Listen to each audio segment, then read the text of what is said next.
Dr. Candace Naiman, age 27, was the 5th Toronto doc to die this month. She died after collapsing during a triathlon. Can we ask some questions now?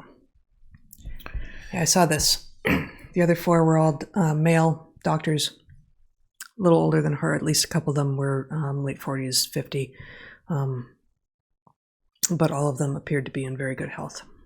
And in no case can you say? One of them might have been.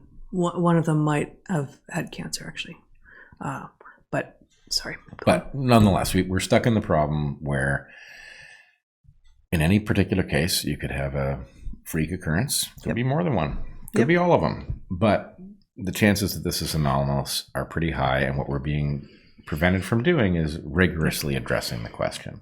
And I will say that the pattern, if you take the hypothesis that we deployed some months ago about why the mRNA vaccines in particular were likely to cause myocarditis, that basically because they get taken up arbitrarily by cells that were never intended to take them up, those cells get targeted by the immune system because the immune system mistakes them for virally infected cells. The immune system kills those cells.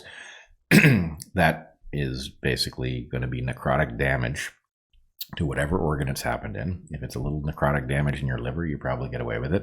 If it's a little necrotic damage in your heart, you may get away with it. But let's say you're an athlete. You've got a little necrotic damage in your heart because the vaccine got taken up by some heart cells.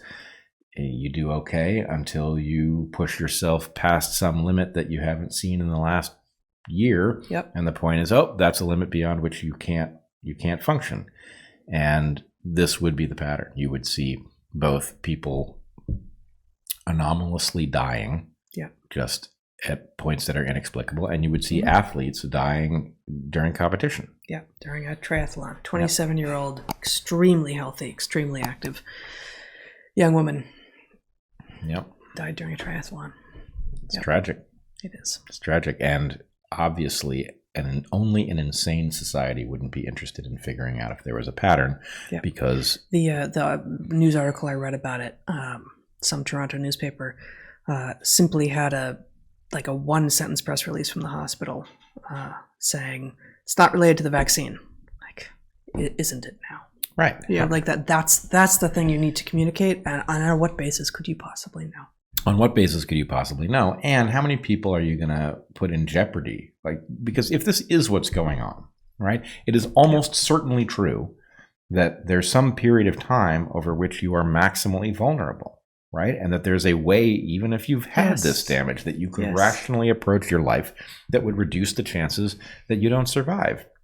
And the problem is, if you tell people, that person died, it had nothing to do with the vaccine that you also got, then they will not have the rational response, which is there anything I can do? Can I mitigate the risks to myself, or is that not part of a public health policy? Right, exactly. Really?